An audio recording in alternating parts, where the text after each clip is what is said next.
What is up, Packers fans? Welcome into an all-new episode of the Pack a Day Podcast. I'm your host, Andy Herman. You can follow me on Twitter at Andy Herman NFL. You can find the podcast at Pack a Day Podcast. It has been far too long since we've talked to our good friend Paul Bretl. You can find him on social media at Paul_Bretl. And of course, you can find him on ESPN Lacrosse, doing the beat writer stuff for the Green Bay Packers as good as anyone can possibly do it. Paul, it's great to be back chatting with you. How are you doing, my friend? I'm excellent, Andy. Happy to be here with you talking Packers football. Yeah, it's always a pleasure. And I know that despite it being dead-ish period of the offseason, doesn't stop for us. We are talking about Packers all year round, and you've done a tremendous job in getting a bunch of content out there that I think is really interesting and really appropriate, especially for this time of year. So I want to pick your brain on all of that stuff before we get into all of the awesome stuff that you wrote about. Not that you didn't write about minicamp and OTAs as well, but I just kind of want your overarching takeaway. We haven't had the opportunity, other than on the sidelines, just to kind of talk about some stuff that happened at OTAs and minicamp. Fairly nondescript overall, a couple Bo Melton things here and there, but was there anything that just stood out to you in general about what happened at OTAs and minicamp? Yeah, I think the big thing for me, and obviously it's on everyone's mind, the secondary, specifically the cornerback position. And I wrote about this before OTAs and minicamp, and really, I feel like during those handful of practices we were able to be at, got confirmation. And that's the versatility within the secondary is going to have to be a superpower for that unit this season. And we saw a lot of that on display with a lot of mixing and matching, moving guys around. We know Hobbs and Keyshawn Nixon can both play inside and out at cornerback. We saw Javon Bullard playing in the nickel, playing free safety. We know Xavier McKinney obviously brings a do-it-all presence to that safety spot. And that ability and Jeff Hafley's ability to maximize those skill sets, I think is going to play a key role in helping to just elevate the overall play of that group. Because if you're Jeff Hafley and you have a lot of players who can fill different roles, that gives you a lot of flexibility game plan wise. You can really tailor what you're doing on a weekly basis based on who the opponent is, what they do well, what they want to take away. You can really maximize that versatility in game with the disguising of coverages. So what a quarterback sees under center versus what he sees when he's at the top of his drop could be completely different. Leads to hesitation, keeps the offense off balance and guessing, gives the defense the upper hand. So again, they're doing their installs, right? There wasn't any grand, schematic takeaways from what we saw, but just the movement of the players from position to position, I think showcased what many of us expect, is that versatility being a key weapon for this Packers secondary specifically. And again, helping to elevate the play of that overall group. Yeah, and I think it was Brian, but maybe it was Jeff or Matt. I forget which press conference was which at this point. But just talking about the fact that they have three corners that can play at any of those spots. They clearly feel even Carrington can play in the slot if they need him to.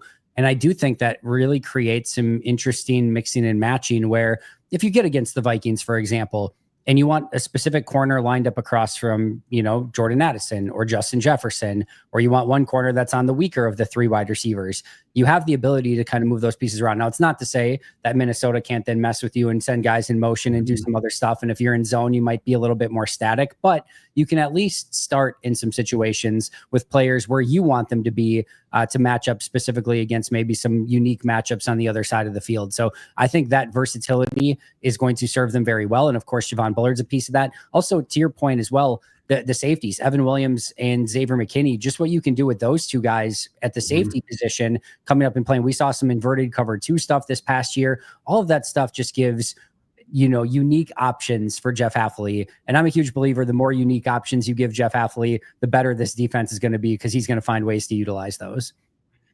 Yeah, and I think another glimpse of just the options that are available. The defense as a whole came in the 2-minute periods. I remember one practice, they had 3 down linemen. So it's an obvious passing situation for the offense. They just have 3 down linemen. They have 6 defensive backs there, playing the passing game. I think it was the next day, or it was during minicamp, the following 2-minute drill, all of a sudden you have 4 down linemen and you're seeing Xavier McKinney up around the line of scrimmage blitzing, right?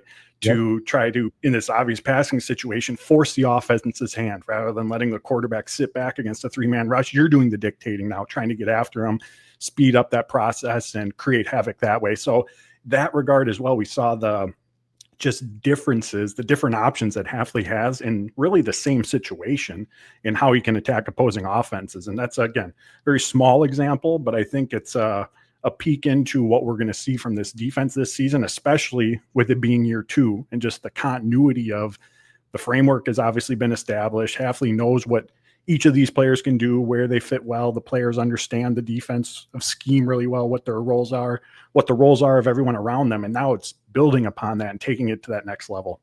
What I love about the NFL is matchups make great fights. And in the NFL, you have a unique matchup every single week. And yes, all of these offensive minds are stealing plays from one another. All the same stuff is in the playbook in some capacity, but how they utilize those plays in certain situations and their own personnel groupings are going to dictate, again, what you need to do defensively against that stuff. And one week you might be going against Lamar Jackson in that vaunted Baltimore Ravens rushing attack, and another week it might be a high-powered passing offense and anything in between. And when you're doing that, you have to have just different tools in your toolbox to deal with all of those situations, all of those personnel groupings, all of those packages, all of those different talented players. And I do think Brian Gutekunst has done a pretty darn good job of giving that versatility and different unique pieces to Jeff Hafley to deal with all of those sort of scenarios that you get in a 17-game season, plus hopefully a multitude more of playoff games and hopefully a Super Bowl performance on top of that. But it's all going to come to fruition at some point, meaning that you're going to have all of those pieces available to you to be able to go out and mix and match as needed. And again, I think Hafley does a great job, and I think Goody's put those positions and pieces in place for Jeff Hafley to be successful. One of those pieces in the secondary we talked about slightly is Carrington Valentine. And I know you wrote about his budding confidence as a corner in the NFL. It's year 3. He's actually played a surprising amount of snaps in the first 2 years of his career. I think it's over 1,400 snaps already. And has played a pretty key role in these defenses. Obviously, one of the more memorable ones, unfortunately, was that play against Dallas Goedert last year against the Philadelphia Eagles, something I'm sure he is ready to erase from his memory and kind of move on from. But there is no doubt that this player has a ton of confidence and is hopefully ready for a breakout in year 3. Yeah, so since day one, he has a 7th-round pick, but since day one arriving in Green Bay, Carrington Valentine has always been confident. You need that, right? Especially at the cornerback position of all positions on the football field. But how last season ended for him as a whole, I think really helped enhance that feeling, right? And he even talked about after one of the minicamp practices. I mean, when you're coming away with interceptions like he was at the end of the season, the pass breakups like he was at the end of the year, you can't help but, carry that confidence with you moving forward. And so there's that side of it. And he said as well, his big word this offseason has just been consistency. That's what he's really chasing now going into his 3rd season, because we've seen the flashes, right? I mean, in that article I wrote, in 4 of the final 6 games, he allowed fewer than 10 yards per catch. And any outside cornerback who's given up less than 10 yards per catch, doing a really, really good job in that regard. From the week 14 through the wild card round, he ranked 29th out of the 71 cornerbacks in yards per catch. He was 10th in passer rating. His 2 interceptions during that span were tied for first, and only 4 cornerbacks, again, during that, I think it was 5-game stretch, had more combination of interceptions and pass breakups than what Carrington Valentine did. So we've seen the stretches, right? We've seen when Brian Gutekunst is talking to us at training camp and saying, I have the confidence in these cornerbacks. It's that stretch, it's that play, that level of play that he's referring to. But the consistency component of it, or I think it really, really applies for Valentine, is in terms of the down to down and how many receptions he's giving up. It's really, really good that you're limiting plays. It's really, really good that you're having some ball production, but he still surrendered an 81% completion rate last season. And so even if you're only giving up 9 yards per catch, if quarterbacks are completing 4 of every 5 passes against you, that's still a first down. Offense is still on the field. They're still moving. So I think that's where that consistency comes from. And we just talked about the defense as a whole, the comfort, the continuity of being in Jeff Hafley's scheme. I think that aspect as well for Valentine and the defense as a whole is going to be really important to, again, raising the level of play from that group, because it was Xavier McKinney who was talking about it's not just, all right, I know my role. I know the role of everyone around me. And even from the secondary's perspective, what the defensive front's supposed to do. But now you're taking it a step, 2 steps further. And all right, here's the look we're in. If we're in this look against this offense, here's how they're going to attack us. Here's what we need to be ready for. That's the next level from a preparation and on-field standpoint. I think the Packers defense as a whole, Carrington Valentine, are looking to reach. And that aspect of it really just comes from experience, right? You don't know until you do it. You don't experience something or see something for the first time and a look that an offense throws at you until it comes at you. So the Yeah. Packers have those reps. They have that experience.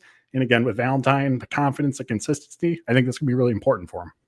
I really do truly believe that with Carrington Valentine, it is only a matter of time before we see him start to become a little bit more of a playmaker as well, because we have seen it in practices, training camps, mini camps, OTAs, where he has the ability to jump some of these routes. In fact, he had probably the lone play against Jordan in practice that was almost an interception, where in the 2-minute drill, he jumped an out route and almost had the opportunity. I don't. Did you get a good look at it? Would you call that an interceptable play, or was that more of a bat away from Carrington Valentine?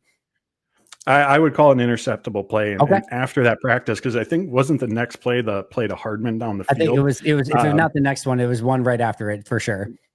But yeah, Valentine said after the practice that's a play he's got to make. Yeah, and I know he said it. When I saw it in real time, I thought he did a great job just to kind of bat it away. But it was tough to tell in real time. I know Bill Huber thought the same as you, and I know Valentine thought the same as you, that it was interceptable. Either way, it was a great play by Valentine. And I think, again, it's only a matter of time before we start seeing him become more of a playmaker on the outside and picking off some of those passes. And I think even taking some to the house, which, of course, would be a huge boon for that Packers defense as well.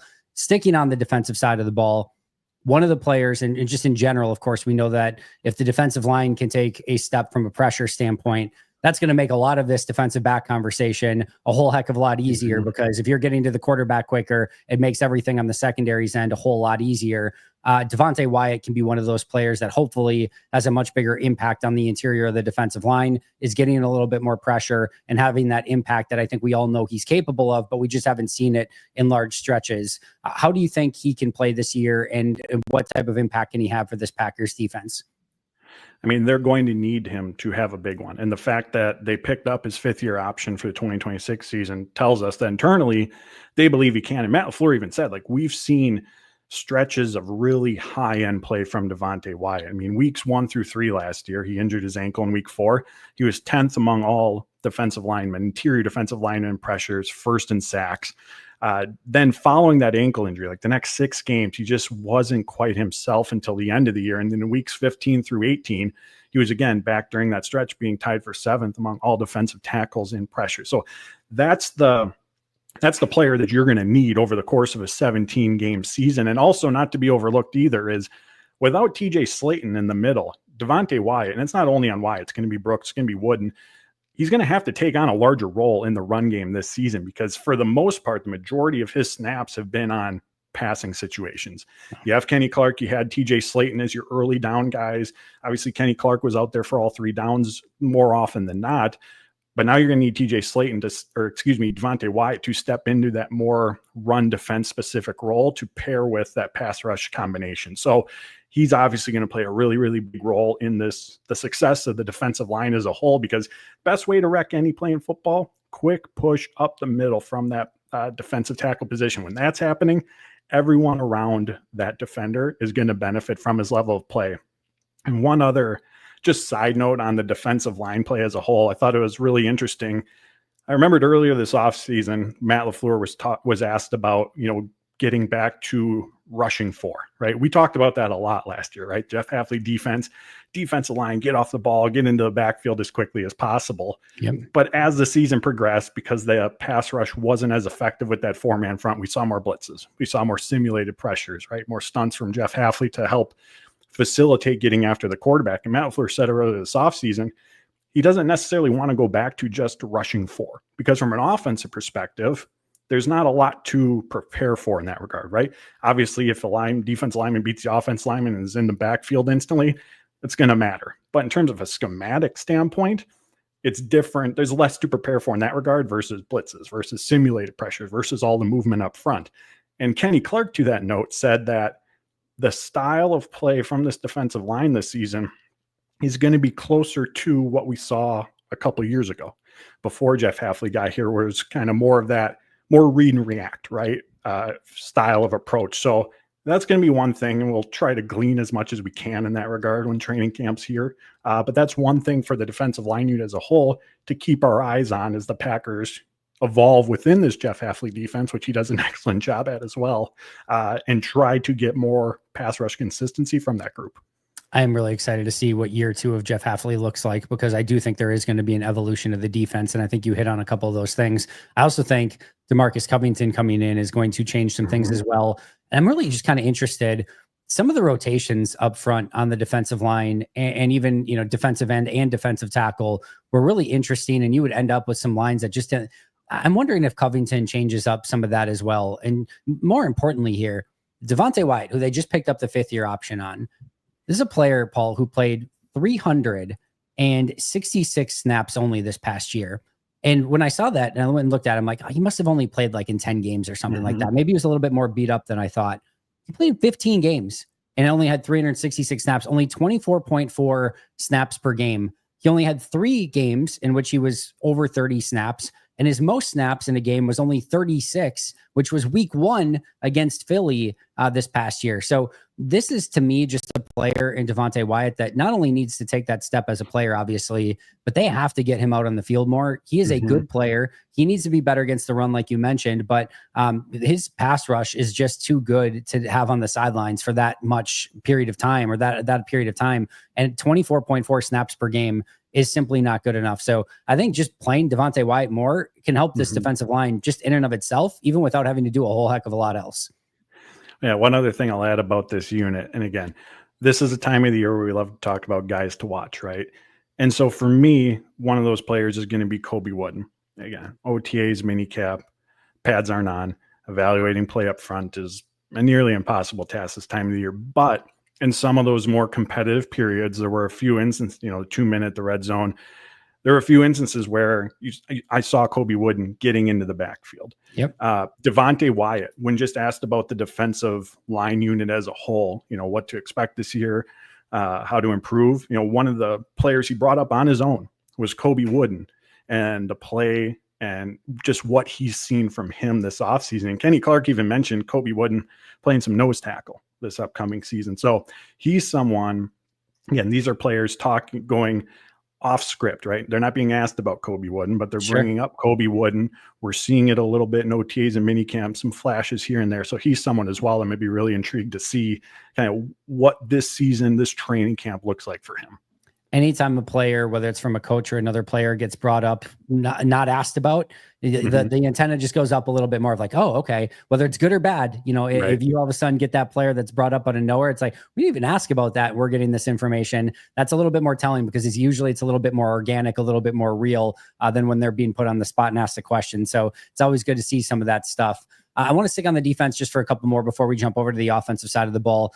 You wrote about the vision for Isaiah Simmons, and we obviously got a little bit of a bigger look at Isaiah Simmons in minicamp and OTAs due to the fact that Quay Walker was not practicing, but that did allow Isaiah Simmons a few more reps with the ones, and he is getting a reduced role after all this, different unique situations that he's been in through the course of his career. It sounds like Jeff Hafley kind of wants to simplify things for him a little bit, which is usually the opposite of what we're seeing in Green Bay. Usually it's like, we're going to play you everywhere and your versatility is going to be key. With Simmons, it's almost the opposite. How is that affecting him? And what do you think that can mean for him in 2025?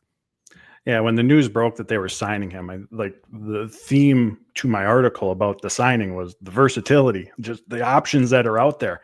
But what drew him to Green Bay was that right now, anyways, he has one job. It is to play the linebacker position. And that's something that he is really, really looking forward to. He called it versatility a gift and a curse, right? And with that came a lot of roles. I mean, you go look at his Pro Football Focus page where his snap counts are. There's linebacker, there's free safety, there's nickel. There's even some outside cornerback snaps here and there. Like his final season in Arizona, in, I think it was 2022, majority of his snaps came as a nickel defender going up against wide receivers at 6'4", 240 pounds, in that range that he's listed at. So he's just really excited to say, all right, this is my focus. This is where all my attention can go. And that isn't to say that as he gets more comfortable, acclimated to the defense, Hafley doesn't start to put more on his plate. But right now, he said he's playing the Sam linebacker and the Will linebacker position. Like you mentioned, when the Packers were in their 4-3 look during minicamp, he was that third linebacker next to Isaiah McDuffie and next to Quay Walker. So I think the big thing right now is, all right, where does he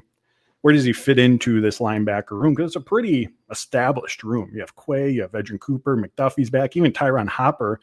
He's a third-round pick from last season. That's a guy that the Packers want to get opportunities. So where Simmons fits in that pecking order still has to be determined. But I think something to keep in mind when it comes to Simmons versus Hopper, if we're looking at that 4 spot on the linebacker depth chart, yes, they're both linebackers, but they're being asked to play very different positions. Tyron Hopper has been the middle linebacker with the second team defense. And during OTAs, I think he got some first team reps there as well. Like how those two are utilized or where they fall in the depth chart, I think is going to be dependent on, all right, what do the Packers need specifically from the linebacker unit that week? Is there an injury, right? What's the game plan call for in terms of the depth? So I think that's an important element to keep in mind as we wonder, all right, Simmons or Hopper, like who's in that 4th spot? And again, when it comes to linebacker position, special teams experience is obviously, or the ability to contribute on special teams is going to be crucial. It's a special teams heavy position. So Simmons being able to contribute in that regard are going to be really important to him making the roster because, again,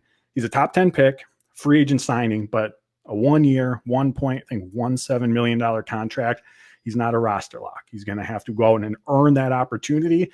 And seeing the size, the speed, the athleticism, you absolutely see a path for him to do that, but it's going to have to go out and be earned over summer.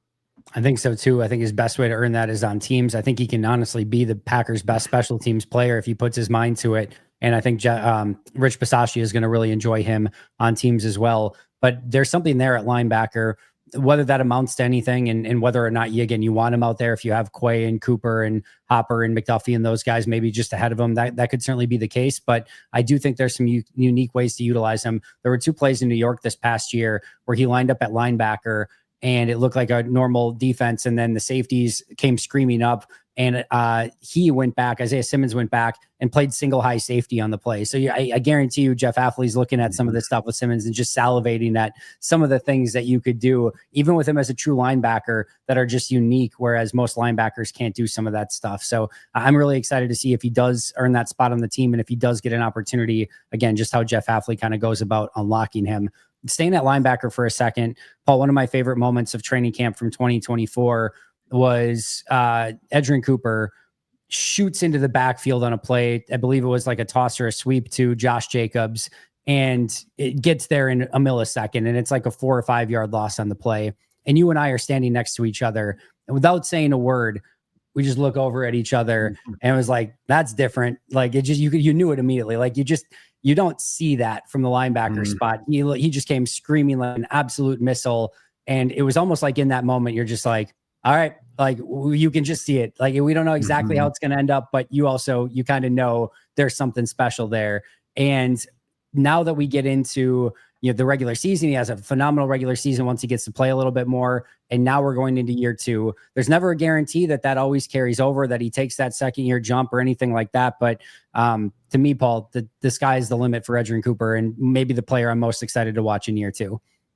Yeah, it absolutely is. I think sky's the limit is the perfect way to describe it. In terms of what Jeff Hafley's looking for from him this season, it really just comes down to consistency. And a lot of times, again, it goes back to just the experience component of it. Having the foundation understanding of what the defense wants to do, those around you, the offense, as we mentioned, and also just getting the on-field and practice reps, because what took so long last season for him to really establish himself, in that week 14, 15 range and beyond, was he was dealing with injuries. He dealt with injuries during training camp, the preseason. Even during the season when he was available on Sundays, there were still a lot of practices where he was a limited participant. And for an incoming rookie just into the NFL, learning a new defense, I mean, those are valuable reps that are lost, right? Because you're not getting them, whether it's in game or whether it's on the practice field. And so that can elongate the learning curve that comes with making that jump. On the flip side of that, what shortens that learning curve is just being Edgerrin Cooper and having the athleticism, the instincts, the playmaking ability to overcome that. And that consistency component, again, the experience, the reps will help obviously accomplish that. But an example of that, Jeff Hafley has talked about last season, where even on plays that Cooper would make, where he was aligned and how he got to the football player, from just a pure teaching standpoint, isn't how it would be taught. Again, that's just his natural abilities overcoming the lack of experience. So now having that experience and putting yourself technique-wise, formation-wise in the proper position, and then now you have, again, that insane playmaking ability on top of that, That's how you get to that next level. And just from going into year 2, we hear about that year 2 jump. I think he's up close to 240 pounds now, at least from what we saw in the limited, full paced reps during practice. Still very, very much has that speed that he possesses. So you can see the path there for him to really make that next step going into year 2. He looks like a Pro Bowler doing things the wrong way. I can't even imagine if he starts doing things the right way, how impactful that is going to be. I legitimately think best linebacker in the league is in the realm of possibility. I'm not saying it's going to be this year, and I'm not necessarily saying it's like if he doesn't do that, it's going to be a bust, but I think he has that sort of upside. And like I said, I am insanely excited to watch him in year 2 and just see if he can take that step. Obviously, losing his linebackers coach to defensive coordinator in Jacksonville, that's going to be worth monitoring a little bit as well. I think Campanelli did a great job with that entire linebacking core a year ago. So we'll see if there's any lingering effects from that. But again, could not be more excited about Edgerrin Cooper. Let's hop over to the offensive side of the ball for just a couple here. You wrote about Marshawn Lloyd. Obviously, we got just a very small sample size of Marshawn Lloyd this past season. I think it was 10 snaps or something like that in the regular season. In training camp, for me, Paul, there were days where he looked like the best running back out in the field. I think part of that is due to Josh Jacobs just kind of knowing how to ramp up in training camp and things like that. But either way, he looked fantastic at times in camp. And hopefully he can just stay healthy, knows the offense better, and can be a little bit more of an impact player in year 2. Yeah, so we know the rundown of injuries he had to navigate last season, but like Christian Watson did a year ago, late last season, Marshawn Lloyd went to UW-Madison, right, for his soft tissue injuries that he was navigating. And in my very, very basic understanding of what they're trying to accomplish there is making sure that the muscle, your hamstrings are, those soft tissue muscles are as equal in strength on both sides. And you want them as close as possible from a strength perspective. And so any sort of difference from the left side, right side, or vice versa that may have unfolded just over the years with training habits and whatsoever, you're then given a specific workout plan to try to correct that, right? Where you're emphasizing maybe more one side over the other to, again, find that balance. So that's been a part of Marshawn Lloyd's offseason to help him stay on the field, to stay healthy, because like you mentioned, when he's out there, even in the limited reps we've seen of him, the burst, the change of direction, the juice it's clear as day. Yeah. And for Packers running back room, and we've talked about this before, the offensive line, this falls on them more than the running backs, but they need more explosive plays from that unit this season. You can see how getting Marshawn Lloyd and that ability that he has can help provide that. And we've heard Gutekunst say this. We've heard Matt LaFleur say this. He just brings something different to that backfield than the other running backs on the roster do. And while he didn't have an overwhelming number of targets during his college career in the past game, LaFleur's talked about his ability to impact the game that way. So there's a lot of different ways that he can leave his mark on the game. Now it just comes down to being healthy, getting those reps. He talks about often how last season he is really focused on the playbook, learning the offense, the ins and outs of it. And knowing it is obviously step one, but knowing it on paper versus how to react in game when things are moving a million miles an hour and the defense throws a different look at you, completely different. So again, it's about getting those reps, getting those experience, but a really, really exciting player that if he's able to stay healthy, just another option for this offense that already has a ton of them. Stay healthy, hold on to the ball, learn to pass protect. If Marshawn Lloyd can do those 3 things, he can be a big time player for Green Bay. And hopefully that all 3 of those can come to fruition sooner rather than later. Last one, Paul, what if I told you that there was a receiver who had 27 catches for 214 yards and 0 touchdowns? Probably nothing to write home about, right? Right. What if I told you that they had 27 catches for 214 yards and 0 touchdowns in the last 3 years of their career combined?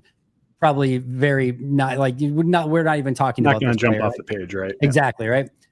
That's McCole Hardman's stats over the last 3 seasons: 27 catches, 214 yards, and 0 touchdowns combined over 3 years. We're talking about, again, 9 catches per season, 70 yards, and 0 touchdowns on average.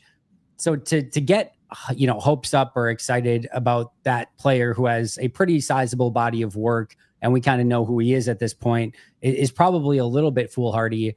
Yet I go back to minicamp and OTAs and think back of what McCole Hardman was able to accomplish. Obviously, the big 74-yard reception, the mini Hail Mary that he caught the day before that, but just sort of the veteran mentality that he had and just the crispness in his routes. We saw the ability for him to use that speed to his advantage.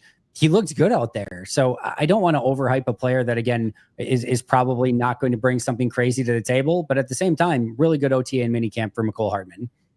Yeah, I remember when we were speaking with the position coaches, Jason Vrabel, passing game coordinator, he was asked about McCole Hardman and was talking about him. And within that explanation, a little anecdote of how, I think it was earlier that day or around that time, he had put his arm around Hardman and just said, man, I'm really glad you came to sign here. Like, he is making on the field, off the field, an impact on that Packers team. And in terms of making the roster, it's similar to Isaiah Simmons, right? There's no guarantees. You have to go out and earn the roster. And in terms of doing so, I mean, you look at the speed, the skill set, you can say, all right, there's a vertical presence, stretch the field on offense, someone in short area, jet sweeps, quick throws in space, that yak ability can take over, right? There's a niche role for him. But to me, making this roster comes down to his return, being a return man and the juice he can provide to that unit. And what I think can benefit him in that regard, because it's not just about, all right, proving that, all right, you should start me at punt returner over Jaden Reed because I can provide more juice. But Matt LaFleur's talked about keeping Jaden Reed healthy throughout the course of the season. Well, one way you do that, you take him off of the punt return unit so he doesn't have to get wear and tear that way over the course of the season. And having someone like a McCole Hardman who has the experience, has the speed, can still provide big playability in that regard. Well, having that as your next option to give you that confidence to say, all right, Jaden Reed, we're just going to keep you. You don't have to do punt return duties anymore. Like, that could be really, really valuable, right, over the course of a 17-game season. So that to me is where the opportunity for Hardman is to stand out, to make an impact. And you can even say the same thing on kick returns, right, with Keyshawn Nixon. If he's going to be, and he is going to be your, one of your full-time cornerbacks now, maybe you don't necessarily want him out there taking those additional hits that come with the kick return opportunities as well. So I think that's the path for Hardman. And again, for those reasons, limiting the wear and tear on two of your starters, right, on each side of the ball, like, that's a really, really good reason to do everything you can to find someone else to handle those responsibilities. Not only that, but potentially some of the gadget stuff that Jaden Reed's had to do as well. Give some of that to Savion Williams, McCole Hardman, and just let Jaden Reed focus on slot wide receiver a little bit more and go out and dominate there, which we know he's really good at. That could definitely keep some of that wear and tear down and just allow him to focus a little bit more at his primary responsibility, which is being a receiver. I do think that could help out everyone in that regard. And I do think you have the extras with Hardman, Savion Williams, amongst others, to do some of that stuff. All right, Paul, before we get you out of here, training camp's coming up in about a month. What do you have sort of your eye on? What are some things that you're excited to kind of check out, players you're looking forward to watching, or are you not even to that point yet? Yeah, no, we're always looking ahead. I'll start having probably about a week or so now, a preview series of each of the position groups heading into training camp. And of course, this time of the year, it's all about those positional battles, right? So a couple that come to mind for me are the running back position. Are they going to keep 3 or are they going to keep 4? With Chris Brooks, Emmanuel Wilson, and Marshawn Lloyd. The tight end spot, I was talking to you during minicamp. I think that's a position where if they're going to go light and keep 3, I think that's very much a position group that's in play. And so for sure, Ben Sims versus John Fitzpatrick in that regard. Who's going to be the 4th cornerback? I mean, we saw a heavy rotation for that role during OTAs and minicamp. And then, of course, at left tackle, right? Jordan Morgan versus Rasheed Walker. And then just for me, it's really how the back end of the wide receiver room shakes out. Like, we know it's going to be Dobbs, Reed, Golden, and Wicks at the top, with Watson, most likely missing the first, early portion of the season. So we know that's what the top end of the depth chart is going to look like. I think with that group, it's more about, all right, how do they perform? What kind of consistency are we seeing from them? It's not necessarily about opportunities, because I think we can safely assume that Matt LaFleur is going to utilize all those guys pretty regularly. So that final route, do they keep just 5? Do they go 6? Do they go heavy and keep 7 when you have a McCole Hardman, a Bo Melton, a Malik Heath all competing for opportunities? Yeah. So who in that back end of that receiver room can emerge, show consistency? And then again, are we seeing the consistency on the front end of that depth chart? I think those are all ones that are going to be just super fun to watch. Left tackle, wide receiver, defensive or corner, I should say. All of those are going to certainly be at the top of my list as well. And I'm sure we're going to be keeping an extra eye on all of those battles moving forward. And I know for one, I cannot wait to see you out there at training camp, Paul. And hopefully we have another Edgerrin Cooper moment where we get to look over and be like, oh my goodness, can you believe what this guy's doing? In the meantime, like I said, we've got the next month coming up. I know you sound like you're going to be doing a position by position preview series, but what else you got cooking on the YouTube channel and over at ESPN Lacrosse? Yeah, so like I said, head to espnlacrosse.com for all my written work. Head to YouTube, the Paul Bretl Show, for where we kind of break down those articles in this type of format here, where we have a discussion around it. So Paul Bretl Show on YouTube, espnlacrosse.com. Follow me on Twitter at Paul_Bretl. It's can't miss stuff. Make sure to do it. He does a phenomenal job covering the Packers in all capacities, but specifically again over at espnlacrosse.com and over on the Paul Bretl YouTube channel. Paul, I cannot thank you enough. Always enjoy the conversations. I will see you at training camp before we know it. We'll probably talk before then, but enjoy the rest of your little bit of an off season, whatever there is. And like I said, we'll see you out there in training camp soon. That's going to do it for Paul and I. You can follow him on social media at Paul_Bretl. You can find me at Andy Herman NFL. You can find the podcast at Pack-A-Day Podcast. But until next time, and as always, go Pack Go.